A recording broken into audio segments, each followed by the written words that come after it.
સીતારામ બધાઈને. આજ વાગી ગયા છે અત્યારે 7 અને વિડીયો બનાવવાનો ટાઈમ મળ્યો નથી. કાલે હોસ્પિટલ ગઈ હતી. એક દિવસ સાદી દવા એમનામ આપી પણ સારું ના થયું. એમ ખાલી દવા જ આપી ડૉક્ટરે, રિપોર્ટ કર્યા વિના. પછી આજે સુધાર બહુ નથી બરાબર, એટલે આજે ડૉક્ટર કે રિપોર્ટ કરી લઈએ. રિપોર્ટ ભાઈ આવી ગયા છે અને રિપોર્ટ કરાવ્યો. થોડું થોડું બધું ઘટે છે, થોડુંક હિમોગ્લોબિન ઘટે છે, ઘણું બધું ડૉક્ટરની ભાષામાં કહેવાતું હોય. બધું થોડું થોડું આપણા શરીરની અંદર કાંઈક ને કાંઈક તત્વ ઘટતા હોય. મારા નણંદ કહેતા હતા આજે જ મેસેજ આવ્યો કે તું તારા આળસુડી બહુ છે, ધ્યાન નથી આપતી ને પછી વધી જાય છે. વાત તો સાચી છે, આળસુડી એ નથી હું બેન, હીરાબેન, આળસુડી નથી હું. પણ સમય સ્કૂલ એક બાજુ ચાલુ થઈ ગઈ છે. હમણાં સ્ટાફની કમી છે એટલે ત્યાંય રજા માંગવી વારંવાર પોહાય નહીં. કાલે કાકીજીની ક્રિયા છે એટલે કોઈ અડધી જ રજા મળી છે, આખી રજા નથી મળી. પછી ઘરે આવીને આપણે જ્યાંથી અધૂરું કામ મૂક્યું હોય ત્યાંથી ઉપાડવાનું. કામ ને જવાબદારી છે ને એવી વસ્તુ છે કે બહુ માણસને તકલીફ આપે. બેન કહેતા હતા, એક નામ શું છે બેન મને જણાવ્યું નથી, ખાલી આઈડીમાં નામ આવે છે કે આશાને બોલાવી. હવે એમાં એવું છે કે સ્કૂલ ખુલી ગઈ છે ને અત્યારે, તો અમારા ઘરથી એનું ઘર 8-9 કિલોમીટર થાય દૂર. આશાને બોલાવું ને 9 કિલોમીટર થાય. એની છોકરાને સ્કૂલે મૂકવા જાવો, સવારે તેડવા જાવો, લખું છે એના કામમાં હોય, જમીન જોવામાં ના તેમ. ત્યારે બધાની અંદર પડ્યા હોય એટલે એ બિચારીને મારે હેરાન કરવી એ મને યોગ્ય નથી લાગતું. એટલે પછી હલાવી લઉં જેમને તેમ. થોડું ઘણું આપણે કાંઈ ના કરીએ તો કાંઈ નહીં, પણ 2-3 ટાઈમ આપણે રસોઈ તો કરવી જ પડે. થાકી પાકી આવીને વળી ચૂલે વળગું, વળી બાને સાફ સફાઈ કરવું, એને નવડાવી. આજે બાને નવડાવવાનો વારો નથી આવ્યો, ખાલી પીપીવાળાને છીછીવાળાને કપડાં એમને સાફ કરી અને ધોઈ નાખ્યા, કારણ કે એના તો મશીનમાં ના નખાય. આ મને થાક લાગે છે, બીજું કાંઈ નથી. આખો દિવસ તમે વિચારો કે એકલા અત્યારે હું વિડીયો કાંઈ મૂકી દઉં 5 વાગે, ઉતારતી હોય ને કંઈક થોડું થોડું. અને હવે તો સવારમાં સમય ન મળે. સવારમાં સ્કૂલમાં ભાગે 7 વાગે તો નીકળી જ જવું પડે, કારણ કે 7:15 તો ત્યાં પહોંચી જવાનું હોય મારે. આવું તે 1 થઈ જાય, રસોઈ કરવું, ખાઈ પી લઈએ તો 2:30 થઈ જાય. આવીને 2 રૂમ ઉપર છે, નીચે હોલ, કિચન, ફળિયા, સંડાસ, બાથરૂમ ઉપર બધું આપણે સાફ સફાઈ થોડું ઘણું તો કરીએ જ, ગંદુ તો ન રાખીએ. નીચેનો રૂમ છે ને, ઓલી બાએ બહુ ગંદો કર્યો હોય એટલે આખું બધું વ્યવસ્થિત સાફ કરવું પડે મારે. અજીત બિચારો કરે, પણ પુરુષ કરે એ પુરુષને, સ્ત્રી કરે એ સ્ત્રીને. આપણે જે મેન હોલ હોય એટલે એનું ગંદકી કે ગંધ કે દુર્ગંધ કે આવે તો આપણે ખુદને જ ના ગમે, કારણ કે આખો દિવસ આપણે વાસ એમાં કરતા હોય. પ્રોબ્લેમ એ છે. અને બધું એક બાજુ, અને છતાંય આટલી ક્રિટિકલ સંજોગોની અંદર મને એક વાતનું ઘણી વખત દુઃખ થાય કે માણસ જે છે ને એ સમજે નહીં, અને ઉલટાના ઓલા કહે ને કે ચોર કોટવાલને દંડે, ક્યાંય વ્યવહારમાં સમજતી નથી, ક્યાંય જાતી નથી, ક્યાંય આમ કરતી નથી. પહોંચાતું હોય ને જે રીતને જેટલી વખત ને જે વખત જવાનું હોય ને ત્યાં હું જઈ જ આવતી હોય. મને બધી ફરજની ને નિયમની ખબર છે. કાયમી બેસવું ઉઠવું આપણાથી ન પોસાય, કારણ કે મારી ઉપર એક જવાબદારી છે મોટી બાની. અને એને મૂકીને તો હું મારા ખુદના, અત્યારે મારો ભાઈ જે છે ને એટલી હદે બીમાર છે કે મને એની વાત પૂછોમાં. અને મારા મમ્મી બાથી મોટા છે, 2-3 વર્ષ, એટલે 100 વર્ષના છે. છતાંય હું છેલ્લા કેટલા ટાઈમથી ત્યાં નથી ગઈ. એના કાયમ ફોન આવે કે ભાઈને એક વખત જોઈ જા. પણ આખું વેકેશન ગયું છતાં મારા હગામાં હું ક્યાંય નથી જાતી, કારણ કે એ લોકોનો કોઈ મારો ધોખો કે અફસોસ નથી.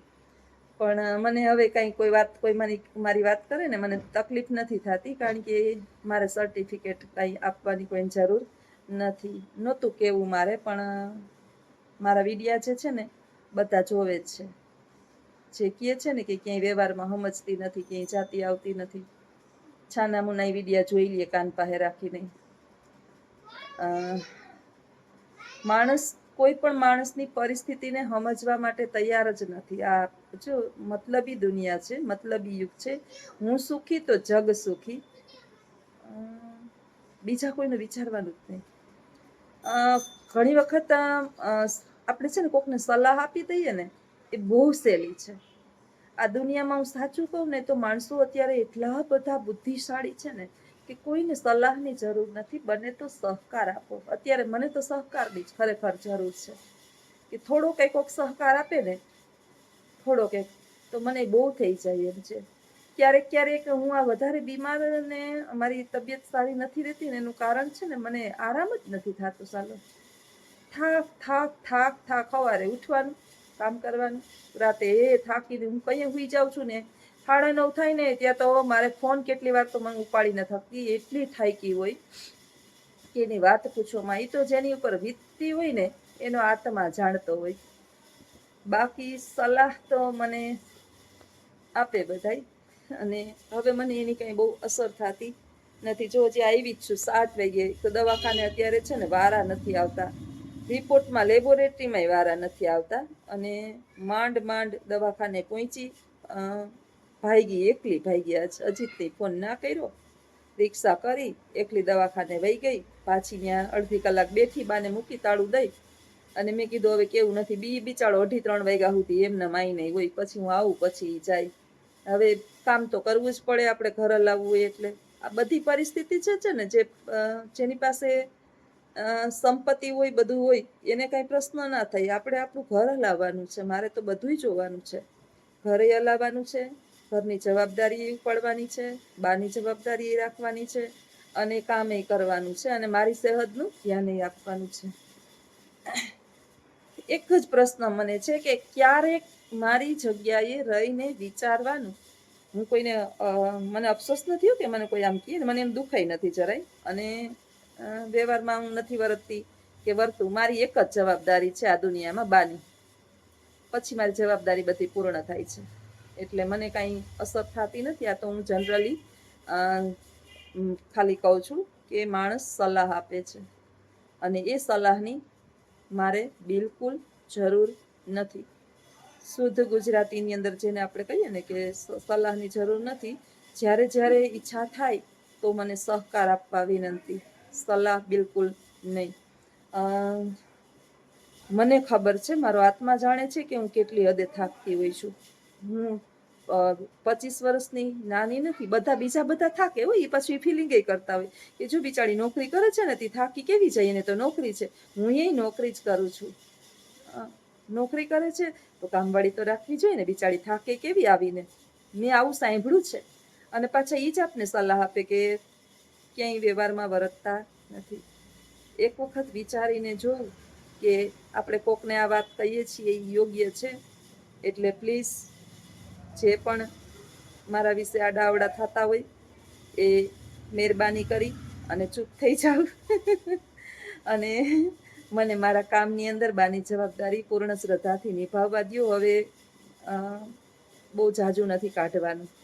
ઈશ્વરનું તેડું ક્યારે આવશે એ ખબર નથી, અને હું એને પૂર્ણ શ્રદ્ધાથી નિભાવું છું, અને મારી જવાબદારી એક બાની જ છે.